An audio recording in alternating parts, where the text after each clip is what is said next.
In 1997, forensic psychiatrist Dr. Jack Graham testifies at the trial of suspected serial killer John Forster, dubbed the Seattle Slayer by police. Graham's testimony and expert psychiatric opinion are crucial in the conviction of Forster for the attempted killing of Janie Cates and the murder of her sister Joni, who was drugged, hanged upside down, and killed after the killer invaded the sister's apartment. 9 years later, Graham wakes up to a radio blaring music. He looks over and sees the woman he spent the night with, brushing her teeth. Her name is Sarah, and she is studying to become a lawyer. He walks into the kitchen to see her wearing only an apron, serving breakfast. He gets a phone call from Shelley, who tells him that Frank Parks is looking for him.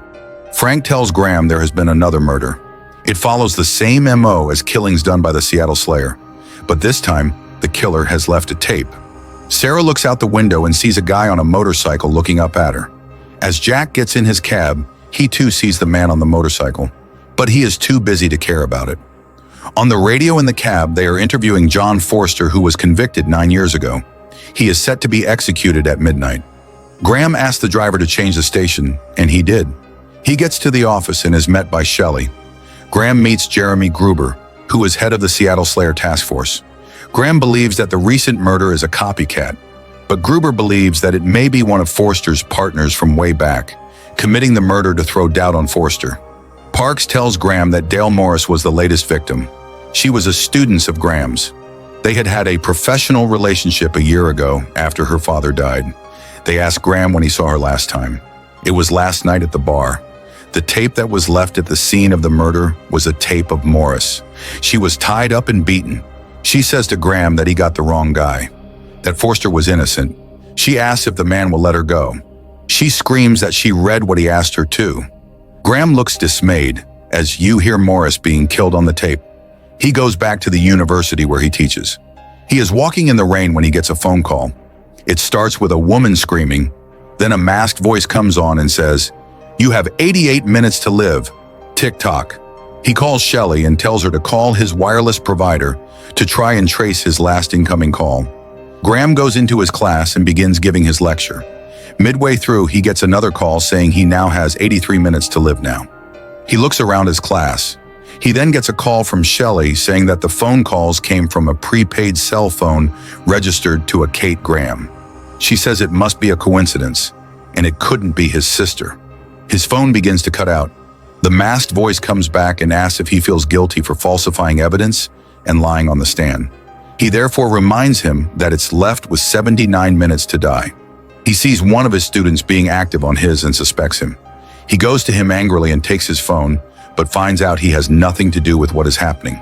At the top of the stairs, he sees the man who was on the motorcycle outside his apartment that morning. He goes after him, but he couldn't catch him. The students find out that Dale Morris had been murdered, and they ask Graham about it. They ask if it was the Slayer. He says maybe, but the police haven't released any details. The dean of the university comes in the classroom and says there has been a bomb threat. She tells everyone to gather their things to leave. As he is walking up the steps, a note appears on the projector that says, 76 minutes to live. He goes back and wipes it off. Outside the school are many people, including firefighters and the police. Shelley calls Graham to tell him that Dale's name has gotten out to the press. Forster is asking for a stay of execution, stating the true killers have never been brought to justice, and they have also applied for a retrial based on the belief that Graham lied on the stand and falsified evidence. He sees this guy he chased out of the class again in the crowd but let her go. As Graham is hanging up his phone, he drops it down the stairs, breaking it. He walks up to his car in the parking garage. It has been vandalized and on the trunk is scratched 72 minutes. He looks in his car and finds his tape still in there. Graham runs into his assistant Kim at the car park. He asks what she is doing there, and she says she is coming for her car. He borrows her cell phone since her own is broken. He tells her to pull his car around so he can go to security. On his way, he hears a woman calling for help. He goes there to check, and it's Lauren, one of his students. She tells him she was assaulted by a man in a leather jacket, the same guy he saw in his class. He tries to cover her face with a cloth soaked in halophane, the same stuff the Seattle Slayer uses. She said she was able to injure his hand, so Graham runs back to the car park to look for him. He approaches people leaving the building to inspect their hands, but none of them was him. He takes Lauren to the police for her to write her statement. He calls Shelley and gives her some names to do background check on, including Kim. He meets Kim for a phone, but finds a gun in her bag. She says she has a gun because of protection from his crazy ex-boyfriend. Parks runs a check of all of Graham's students who might have visited Forster in prison. Only one, Mike Stempt, visited Forster 4 times in the last 6 weeks. He forged Graham's signature to get in to see him. Also, Kim's ex-boyfriend served time in the same prison as Forster. Graham asked Parks to track him down too. Graham is walking on the street with Kim when a guy on a motorcycle almost runs them over.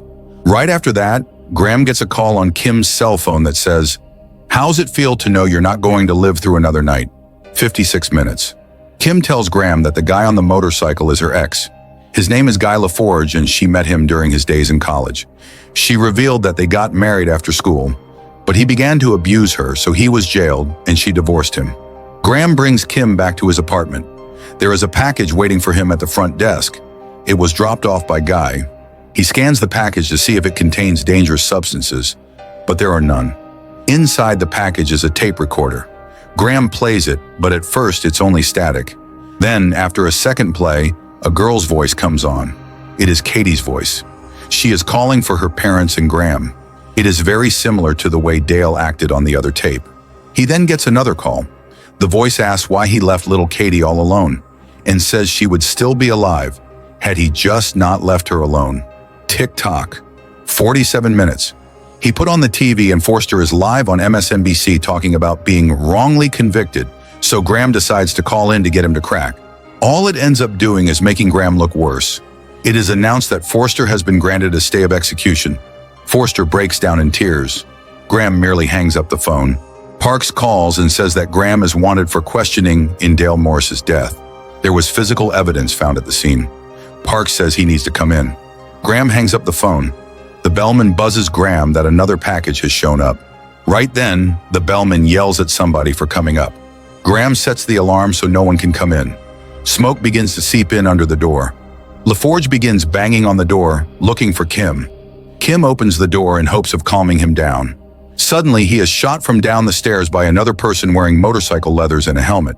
He leads Kim down the fire escape and out of the building. Someone sees that Graham has a gun, and the crowd becomes hysterical. Graham is almost run over by a fire truck.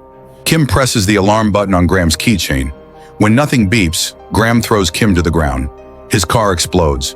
Graham realizes that the key to his innocence is at the girl's apartment where he spent the night. He bribes a cabbie to drive his cab over to her apartment so he can get there on time. Before they go up, Graham finally breaks down and tells Kim the story about his sister. He was 28 and working on a big case. The guy he was after had killed 6 women, and Graham was getting really close to catching him. Graham left his 12-year-old sister home alone while he went to a meeting about the case. The guy broke in and did unspeakable things to Graham's sister. When the police caught the guy, he laughed and said it took him 88 minutes to kill his sister. Graham was so out of it, he left it all behind and came to Seattle to see if he could get a fresh start. So whoever sent the tape and is trying to kill him knew the importance of 88 minutes. They go up to her apartment. The door is unlocked. They go in to search around. Graham went into the girl's bedroom to find her hanging up the same way Dale Morris and the rest of the Seattle Slayers' victims were. Graham shows Kim a forged credit card receipt and tells her the apartment is filled with his DNA. He knows they will try to pin it on him. He gets a phone call from the dean of the school. She asks if he got the tape of Katie suffering and that his car blowing up would be a close call. She says she called Parks and told him that Graham had killed Sarah after he killed Dale Morris. She says that Forster got a death sentence and he is about to be freed. She tells Graham to meet her at his office and that he only has 14 minutes. On their way out, Shelley comes into the apartment. When she sees the body, she freaks out. She tells Graham it was her fault that someone stole the tape. She and Lauren Douglas had a few drinks together, had a little fun, and they passed out on his couch. She had pictures of the person, but they were wearing a helmet, so it was impossible to see them. Graham tells Shelley he needs to get to his office. He looks around for Kim, but she is gone. On his way to the car, he is stopped by Parks. Parks says he needs to take him in for questioning. Graham pleaded with him to give him just 10 minutes, then meet him at his office. Graham then leaves a voice over to Kim, telling her not to go to his office under any circumstances. Graham gets a call from Kim back, saying she was the one behind everything. She had a computer call with an altered voice to threaten. Kim said he had better get to his office. Only 10 minutes left. When he gets to his office, he is confronted by Mike. Mike found Lauren's bag in his desk with a gag and halophane. He asked Graham if he killed Dale Morris, and he asks if he attacked Lauren. Graham's phone rings. Kim tells him to come to the Stern building. As he is leaving, Mike blocks him, but he scares him with a gunshot. Graham leaves a message for Parks telling him to meet him at the Stern building when he gets there. When Graham enters the building, he looks up to see Dean Johnson hanging upside down from the 7th floor. When he gets up the stairs, Kim is gagged in a chair, and standing next to her is Lauren Douglas. She is actually Lydia Doherty, John Forster's defense attorney. She has a gun to Kim's head, and she is holding the rope that is suspending Dean Johnson. She makes Graham confess on tape that he coached the witness in the trial and that he altered evidence. She says it's a present for John. She calls the prison to talk to John. Graham says that calls can be monitored. She is not falling for his little ploys. He says he could just move his eyes and look at the FBI agent with his gun pointed at her. She says she won't fall for his games. She points the gun to shoot Graham, but Parks fires off a round first. Lydia falls, and so too does Dean Johnson. Graham jumps and grabs the rope before she falls. He unhooks the rope from Lydia, and she falls to her death. Parks makes his way over and helps pull the Dean. As Graham is untying Kim, the phone rings. Forster's on the other line. He asks if she finished Graham off. She says that she is unavailable. He tells Graham that he has no idea who he is messing with. Graham says that Forster took advantage of a confused young girl and made her believe his lies. He had her join Graham's class so she could have unlimited access to all his files and would be able to plan the copycat murders together. He asks to speak to Lydia. Graham says she is dead and he only has 12 hours to live. Then he throws the cell phone over the ledge and leaves.